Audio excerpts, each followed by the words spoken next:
have my abdomen on, and I'm actually showing you my abdomen today because I am going to teach you how to completely exhale. You don't have to do as many repetitions in your core work. In fact, it's better if you do less because we want to try to avoid overtraining.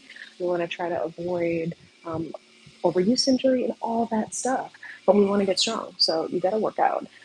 But learning how to achieve or perform your workouts with a minimum effective dose. So I'm going to teach you my breathing method, and we're going to go. I am going to use a band for this one. If you don't have a band, don't even worry. I'm going to show you the beginning, the intermediate, and also the advanced version of this exercise. But first, we're going to practice the breathing method. If you do have your ad rhythm, please put it on because this is going to help to give you feedback that you're inhaling maximally, like low, low, low inhale, and you're tightening the ab rhythm. And then on the exhale, you are loosening your ab rhythm as you draw your navel to your spine. Now, if you are an intermediate or advanced exerciser, you probably understand the concept of contracting your pelvic floor. So ultimately, it's just that like don't pee muscle. Pretend like you have to pee really bad and then hold it. Gently draw it up. Not a clench, but just a gentle draw up, almost like you're pulling your pelvic floor up, which is again is that like stopping the stream of pee as you pull your navel to your spine as you exhale. So I work a lot with postpartum women, so we use this technique for restoring the core postpartum. But what I've realized over 20 years as a personal trainer, that these postpartum techniques are highly effective when integrated into everyone's routines. Athletes, actors, businessmen, businesswomen, everyone. Because when you learn to connect to your deep core, you're more effectively going to be able to stabilize your lower back and movement. And also just slowing the breathing down during exercise helps to increase activity of your parasympathetic nervous system, which is going to keep you more calm during exercise, helping you to perform higher quality movement and also have better rates of recovery between your bouts of exercise, okay? So let's work the obliques today. I'm going to show you how you're going to get a lot more upper and lower abs when you breathe in this way.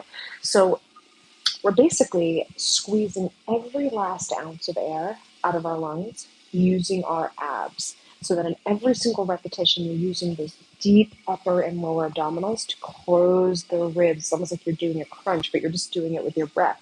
And also loosen the ab ribbon around the waist. If you don't have one, hypoxic.fitness, HYP or XIS.fitness, and there you can also take my 4-week free program. It's the Breath, Brain, Body program, and you can learn my breathing method one step at a time, and then you can integrate it with functional movement. So I highly recommend that. I also have a former career as a Broadway dancer, and so we have a lot of fun also with a great, super fun playlist and some agility movements. I hesitate to say dance because sometimes people run screaming when they hear dance. So it's more interesting patterns, upper and lower body, that help to challenge the brain and keep you in a meditative state during exercise. So I do not let your mind wander during exercise ever, with the combination of this breathing method and also with the patterns that we perform during exercise. Okay, so first let's learn the breathing method. So I'm going to give you a nice profile view here so you can see what's happening to my abdomen as I do my exhale. So I'm going to take an inhale and I'm going to fill my ab ribbon. So I like to take a double sniff inhale through the nostrils. The nostril breathing is important because that's going to increase nitric oxide levels in your system as you increase carbon dioxide levels in your system as you breathe slowly. So ready? 2 stacked inhales through the nose. 1, 2. Filling the ab ribbon. And now on the exhale, let's at first just exhale for 8 seconds on a blowing sound, loosening the ab ribbon, pulling your navel in, and lifting your pelvic floor. Ready?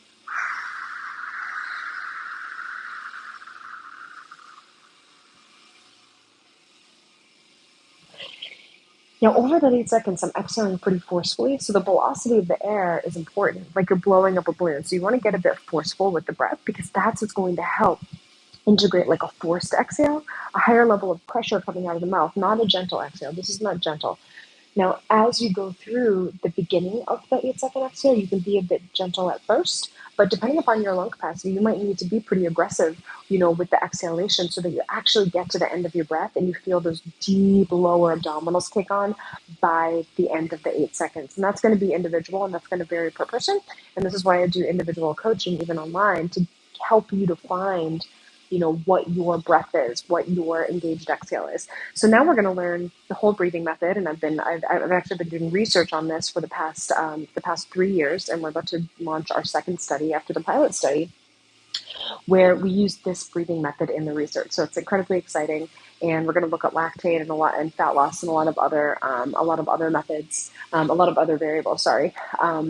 To see how this breathing method is affecting the body positively, negatively, neutrally, whatever. We're just going to figure it all out. So on the 8-second exhale, you're going to make 4 key sounds: blowing for 2 seconds, hissing for 2 seconds, softly shushing for 2 seconds, and loudly shushing for 2 seconds. Why are those sounds important? These are called the breath stages of the engaged exhale.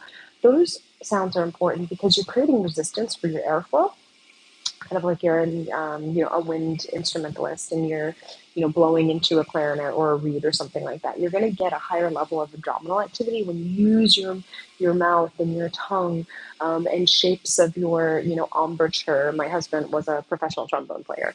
That's why I know that word. And so you're going to create resistance for your breath as you do that exhale. That's why we're blowing 2 seconds like you're blowing up a balloon or you're blowing a birthday candle out across the room. You're hissing for 2 seconds like you're hissing like a snake. You're softly shushing for 2 seconds like you're shushing a baby. And then you're loudly shushing for 2 seconds like you're an angry librarian. You're telling someone to shut up across the room. Now, I call this the breath crescendo. If you have a background or you're familiar with music at all, a crescendo is increasing in intensity over that period of time.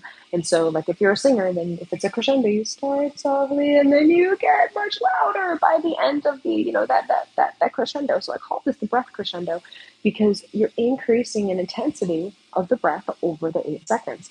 So you're increasing the air pressure, increasing the intensity of the air. So you can start softly with the blowing and then the hissing and then the soft shushing. And then by the time you get to the loud shush, you are blowing every last ounce of air out of your lungs.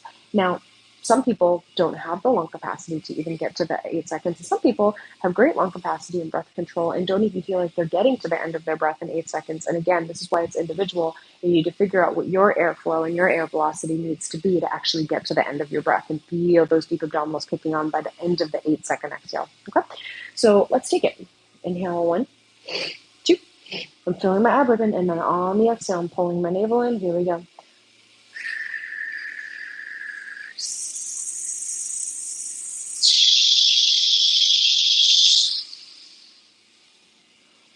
Feels good. Let's take it again. Inhale, 2. And remember, even this is ab work.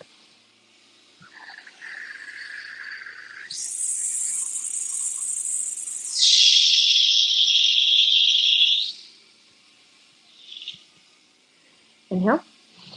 Inhale. See what's happening to my abdomen on the 8-second exhale.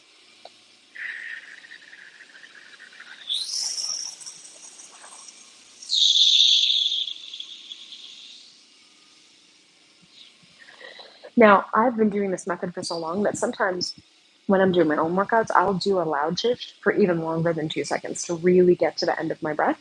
But that's something that you generally won't need to do when you're first learning the method. You'll find that you're getting to the end of the breath and make you feel those deep abdominals, kicking on. But if you are advanced, then message me and I'll help you out, help you to find your, what your personal response needs is and what your breath variables need to be. So now we're going to do a little slicey slice. Okay, I'm going to grab a band here and we're going to slice across the body. So here, if you have a band, great. If you don't have a band, totally fine. Just do the breath. That's a great thing about the breathing method is that, like, you only really need the breath to get those obliques in there. But this is an advanced method, of pulling the band across the body to get even more oblique musculature, okay? So we're holding like this and we're pulling across the body like that as we do the breathing method. And let me see, let me actually get you up here so you can see a little bit more here, okay? So, okay, great. So we're like this. I'm leaning back a little bit, so I'm also training my hip flexors, my psoas. So you're gonna feel a lot in the hips, and this is gonna feel great. So notice I'm doing a wood chop here, but you may even feel your abs without even doing the breathing, but now you're gonna add the breathing in, and you're gonna do one slow repetition on each breath stage. Now, I used to do all these workouts with a metronome to make sure that I stayed on 2 seconds per breath. That's important because you want to make sure that the exhale lasts for 8 seconds so you have the opportunity to get to the end of your breath. So let's do it together. Double stacked inhale. 1, 2.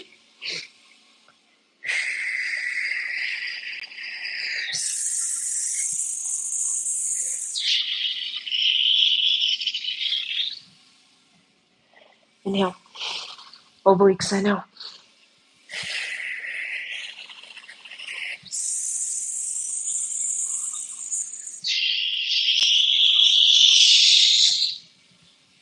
Make sure you're aggressive with that last engaged exhale.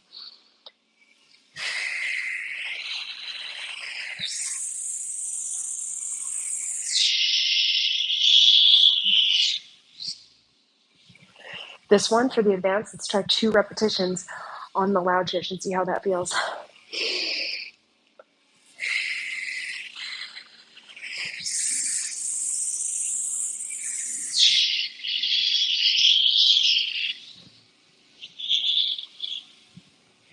Whew.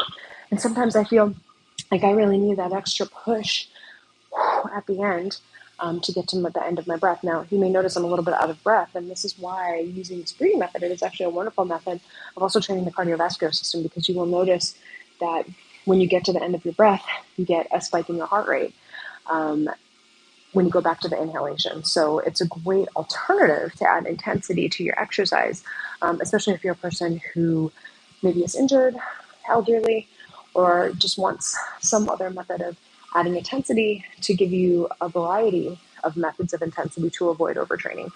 All right, so let's take this exercise on the other side. Let's do 3 sets with just 1 on each breath stage, 1 repetition on each breath stage. And then on the last one, we'll do 2 on the final breath stage. I'll give you a nice profile view so you can see what's happening in my abdomen. Okay, so let's sit up here. All right, so let's across the body just like this. Actually, I need a little more resistance to get those obliques. Inhale. 2.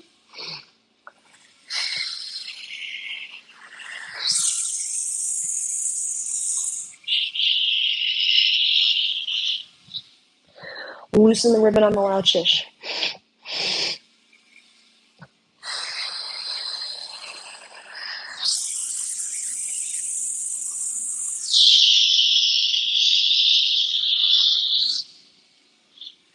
Inhale. Inhale.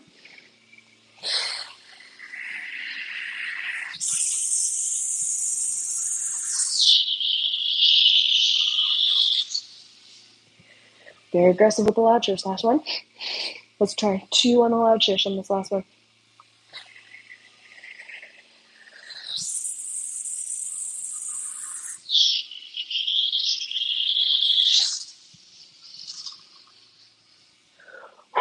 And sometimes that's what I need to actually get to the end of my breath.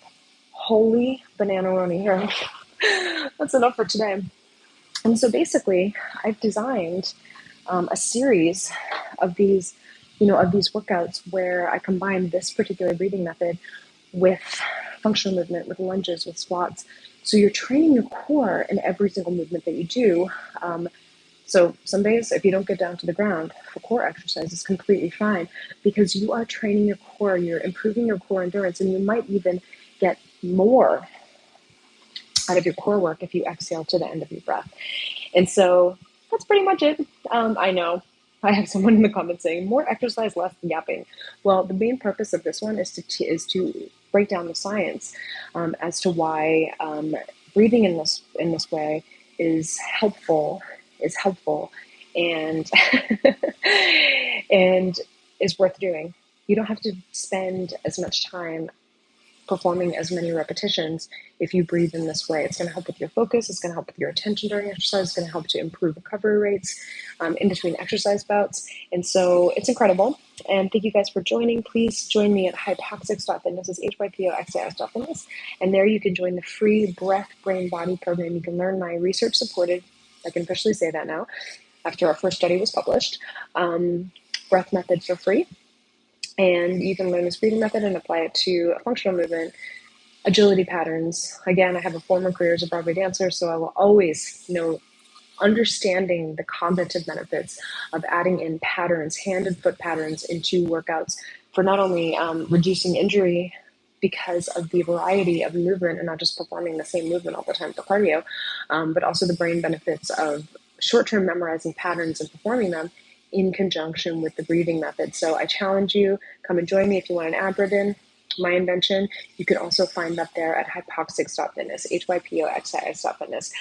So thank you guys for joining. I'm trying to go live every day just for a few minutes with you guys so that I can teach you my breathing method and integrate it into exercise. Talk to you guys soon. Bye-bye.